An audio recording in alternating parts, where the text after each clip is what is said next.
Halo adik-adik semua, kembali lagi bersama Kak 3D dalam channel pembelajaran Tridewi 08. Bagaimana kabar adik-adik semua? Kak 3D harap semoga semua selalu dalam keadaan sehat dan tetap semangat untuk terus belajar. Nah, di video kali ini kita akan kembali membahas materi pelajaran IPAS atau Ilmu Pengetahuan Alam dan Sosial kelas 4 SD, bab 3 yaitu tentang gaya di sekitar kita untuk kunci jawaban di bab ketiga ini adik-adik. Nah, ini adalah lanjutan video sebelumnya yaitu mengenai materi bab 3 tentang gaya di sekitar kita untuk topik D, mengapa kita tidak melayang di udara.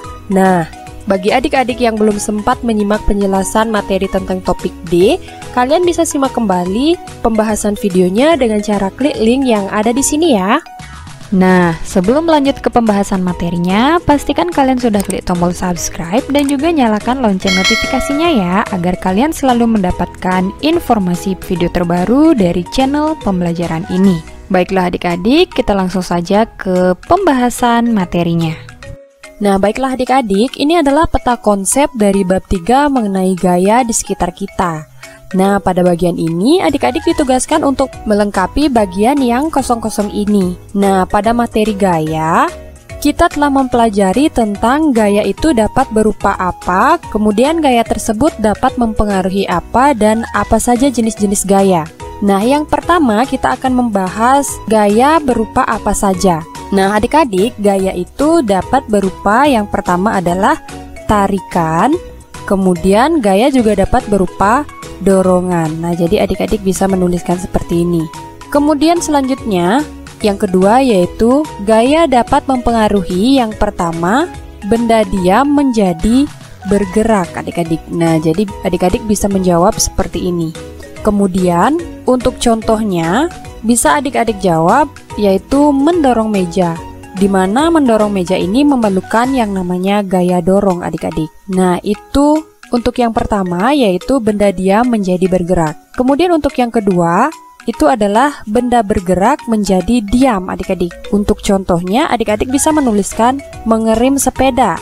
Nah, pada saat mengerem sepeda ini terjadi gaya gesek adik-adik. Kemudian untuk yang ketiga, adik-adik bisa menjawab mengubah arah gerak benda. Jadi contohnya itu adalah bola yang menggelinding ke arah kita bisa berubah arah ketika kita tendang adik-adik. Nah, jadi itu contoh yang bisa adik-adik buat. Kemudian untuk yang keempat yaitu mengubah bentuk benda. Jadi contoh mengubah bentuk benda itu adalah ketika meremas botol plastik adik-adik. Kemudian yang terakhir yaitu mengubah kecepatan gerak benda.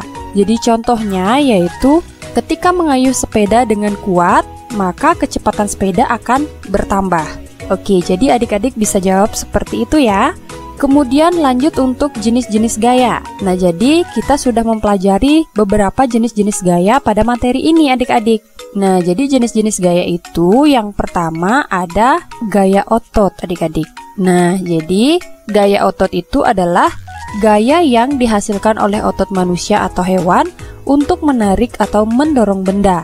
Kemudian jenis gaya yang kedua itu adalah gaya gesek. Nah, jadi gaya gesek ini adalah gaya yang terjadi karena dua benda yang saling bersentuhan. Kemudian jenis gaya yang ketiga itu adalah gaya magnet adik-adik. Nah, jadi gaya magnet ini adalah gaya yang terjadi pada benda-benda yang mempunyai sifat kemagnetan seperti baja, kemudian besi, logam, dan lain sebagainya. Kemudian jenis gaya yang berikutnya adalah gaya gravitasi. Nah, jadi gaya gravitasi ini adalah gaya yang disebabkan oleh gaya tarik yang dihasilkan oleh bumi adik-adik. Kemudian jenis gaya yang terakhir itu adalah gaya pegas. Nah, gaya pegas ini adalah gaya yang dihasilkan oleh benda yang bersifat elastis seperti karet. Nah, jadi adik-adik bisa menjawab seperti itu ya. Nah, itu untuk peta konsep. Kemudian kita lanjut ke soal uji pemahaman. Nah, di sini ada beberapa soal pada uji pemahaman ini adik-adik. Adapun soal yang pertama yaitu kemanakah arah gayanya. Nah, jadi pada soal yang pertama adik-adik mendeskripsikan gaya yang terjadi serta arahnya pada gambar-gambar berikut. Nah, jadi di sini ada 4 gambar. Adik-adik ditugaskan untuk mendeskripsikan gaya yang terjadi serta arahnya pada gambar-gambar tersebut.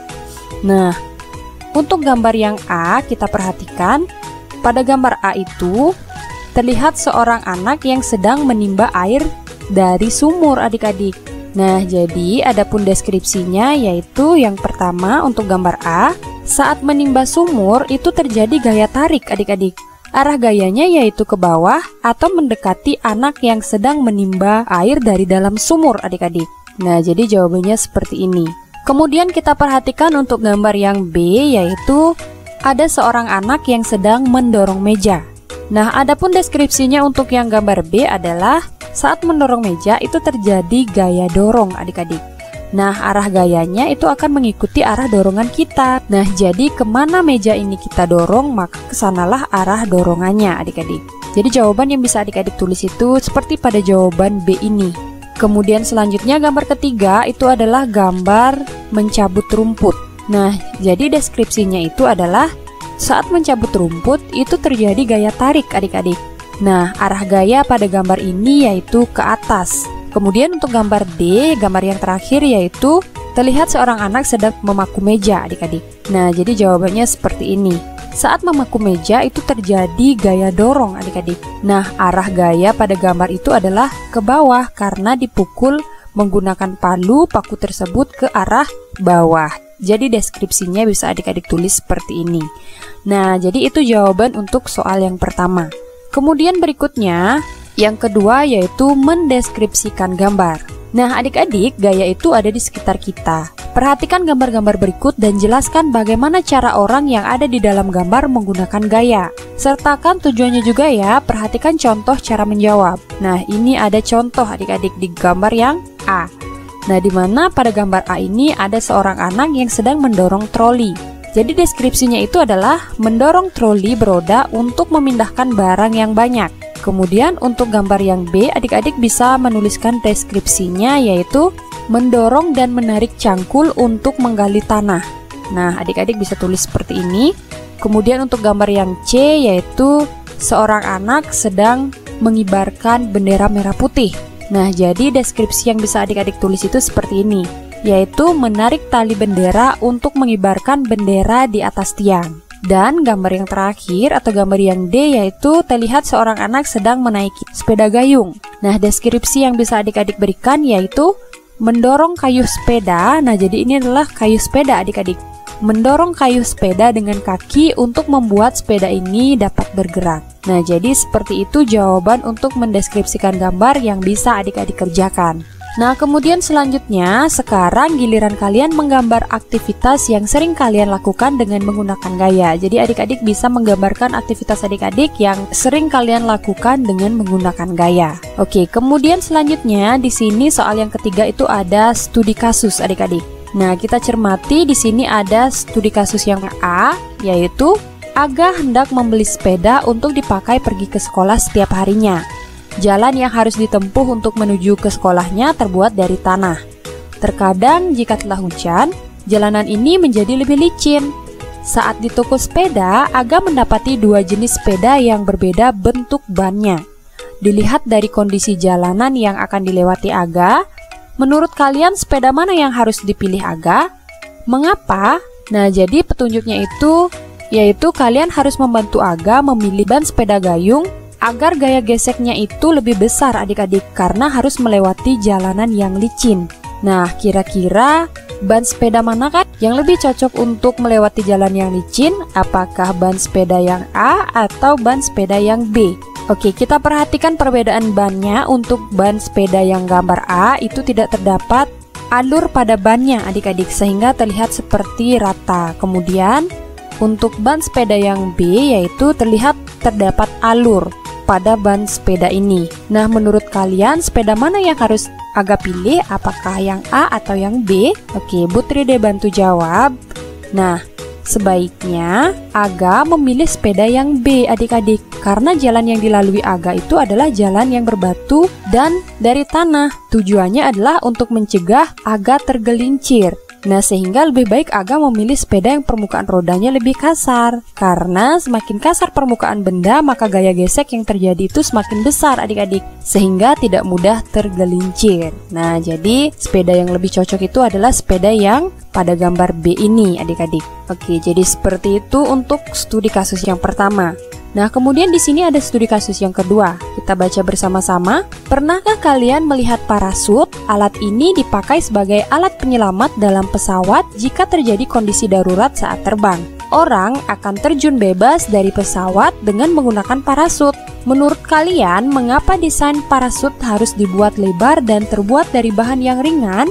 Nah, jadi pertanyaan ini berhubungan dengan gaya gravitasi adik-adik. Nah, jadi ini adalah parasut yang digunakan sebagai alat penyelamat dalam pesawat jika terjadi kondisi darurat saat terbang. Nah, jadi permukaan dari parasut ini lebar dan juga terbuat dari bahan yang ringan. Nah, jadi menurut kalian mengapa desainnya seperti itu? Oke, jadi Putri Dede bantu jawab. Desain dari parasut dibuat lebar agar saat dipakai itu tidak langsung jatuh adik-adik, namun akan seperti melayang-layang terlebih dahulu. Jadi bentuk parasut seperti ini itu membuat saat jatuh lebih banyak dihambat udaranya adik-adik, sehingga akan terlihat seperti melayang-layang dan jatuhnya itu lebih lambat. Karena semakin lebar bentuk permukaan suatu benda, maka hambatan udaranya itu juga semakin besar. Nah, jadi seperti itu yang bisa adik-adik jawab untuk studi kasus yang kedua ini.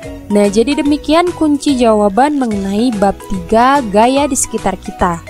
Nah, baiklah adik-adik, demikian penjelasan Kak Tride mengenai bab 3 tentang gaya di sekitar kita untuk kunci jawaban. Semoga apa yang Kak Tride sampaikan, apa yang Kak Tride jelaskan dapat dengan mudah kalian pahami dan juga semoga bermanfaat. Nah, apabila ada pertanyaan, kalian bisa sampaikan di kolom komentar ya. Nah, apabila video ini bermanfaat bagi adik-adik semua, jangan lupa untuk like, komen, dan juga share video ini sebanyak-banyaknya agar semakin banyak teman-teman kalian di luar sana yang mengetahui pembahasan mengenai mata pelajaran IPAS atau Ilmu Pengetahuan Alam dan Sosial kelas 4 SD. Dan jangan lupa juga untuk selalu dukung channel ini dengan cara klik tombol subscribe dan juga nyalakan lonceng notifikasinya ya adik-adik agar kalian selalu mendapatkan pemberitahuan mengenai video terbaru dari channel pembelajaran ini. Baiklah adik-adik, akhir kata Kak Tride ucapkan terima kasih dan sampai jumpa pada video selanjutnya.